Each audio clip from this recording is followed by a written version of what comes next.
Modern gaming is in the worst shape of its entire career right now. Is what I wish I would say, but that's not even remotely true. The sad state of modern gaming. Modern gaming is dead. Why modern gaming is dying? Why modern gaming sucks? Gaming is dying. Oh man, we can go on and on about this one for the rest of the video and it still won't be enough to prove a damn point here, but oh well. So modern gaming, right? Like a term that I still for one don't understand its usage the more you look at the two words standing next to each other, because first of all, what would really define modern gaming? Is it games that release currently within the latest generation with a PS5, Xbox Series X, and Nintendo Switch alongside PC? Or does it go a little bit further back into the timeline with the PS4 and Wii U era? Or hell, is it all the way back to the Xbox 360 and PS3 era back in 2007? Actually, you know what? For my own sanity here, let's forget I even asked. But to at least be more organized for the sake of this video here, or else my brain explodes, I do want to stress the term modern gaming into a narrow timeline of the 2020s, as I believe in the context of this conversation online is where the term is mostly being thrown left and right. And look here, I totally get it, like we do live in an era where there is so much to offer for our gaming palates that the possibilities of a new game arriving just crosses the minds of many gamers out there and instantly makes them explode upon contact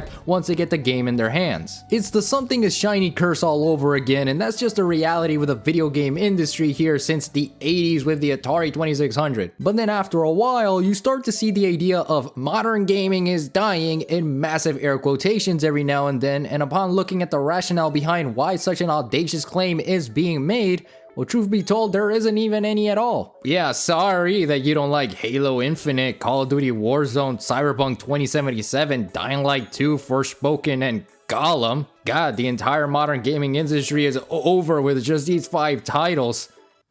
Sorry, my egotistical gamer side was showing there for a second. However, I am not saying that there aren't bad modern video games out there, because while we have a great game like Tears of the Kingdom, a game like Genshin Impact does exist after all, among many other titles out there that present the basis of this entire argument. In fact, I would argue personally that really we are living in the best times to be a modern gamer, as we've been granted so many amazing opportunities to try out new games that were once something of a fever dream, and some old classics that no one thought possible of ever bringing back. Like, it's so cool to say that Crash Bandicoot is back and actually has new games now. And what's funnier about this contentious argument of modern gaming bad is that most of the people critiquing it tends to relegate these games as a one-size-fits-all scenario, where most games that are modern are either FPS titles or open world galores with the most generic modern graphics there is. Not to say that this isn't true, of course, but it's the most prevalent example there is, which to that I say, just add some diversity in your gaming cereal, dude, like it's not that hard. But to say that the modern gaming realm is bad by either due to lack of creativity, poor optimization, and just the business mentality of a company ends up reaching to all facets of gaming is where I would draw the line in the sand and say no before then telling you to go play Xenoblade Chronicles or Elden Ring,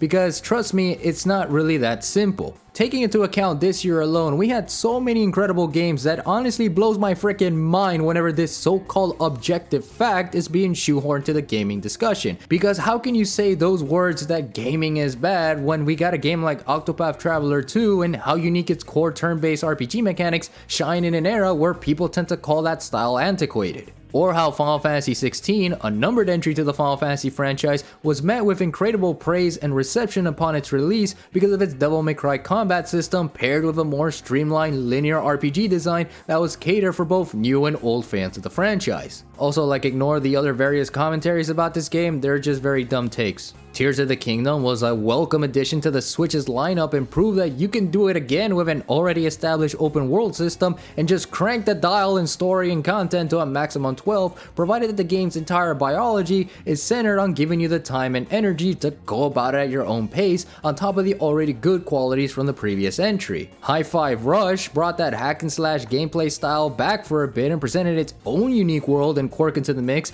by allowing itself to be more self-aware with its gameplay design and philosophy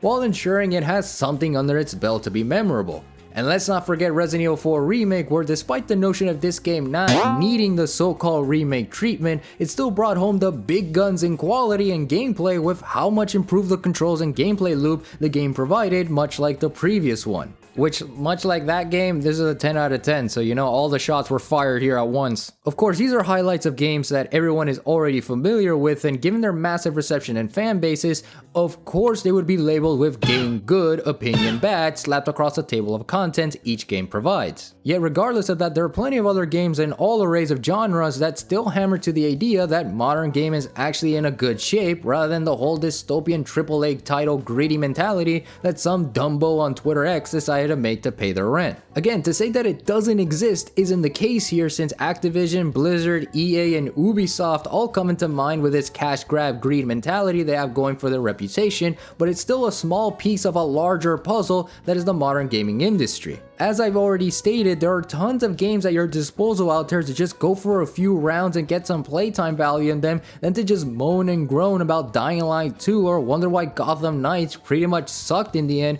which are other crucial points that I do want to plan to make in a different video. You have games out there, indies or otherwise, that bring more to offer in terms of new player experiences, and those familiar with the genre that to hop in a game like Destiny 2 would be a detriment of actually promoting the good quality games out there like Sea of Stars, Tunic, and Kirby and the Forgotten Land. And what's even worse regarding the take of modern gaming bad is the incessant need to present the same case studies for analysis that just makes the point sound utterly repetitive and dumb the more you start seeing these videos of them popping up on your YouTube feed. I mean, take a look at an Assassin's Creed game the wrong way, or just insert Ubisoft title here in your argument for a bad video game that, I don't know, released years ago, and you're sounding like one big dumb idiot that made a take everyone already is familiar with since 2015. Or how the whole notion of Cyberpunk 2077 going from bad to now good because of updates rather than just delaying the game a fourth time or not saying anything since the start of development would have allowed better conversations for that game, as opposed to this game is good because it was patched, which is also an entirely different argument, also for an entirely different day. God, there's so many arguments in this context of modern gaming bad that I'm telling you, this is as complex as it's gonna be. Yet that isn't to say that their opinions are invalidated, as the notion of modern gaming being bad does shed some light that calls into question the bigger picture regarding the business decisions of our favorite games. Like, there's no denying that Pokemon Scarlet and Violet are piss poor in their graphics and performances that makes the entire Nintendo Switch want to cough up a lung because of how dreadful of a game it is in its totality, or how Overwatch 2 is just a reskin of the original game, even though the claims of it being totally new and different were made by the developers at Blizzard ultimately made this game just be non-existent. Or how the major controversy surrounding Bayonetta 3 closer to its release date, as Helena Taylor was striking against the poor working conditions she allegedly had regarding the game's development, on top of how the game didn't really live up to the hype despite being a good game. Hell, remember the loot box scandal with EA's Battlefront 2 and how the federal government had to be involved?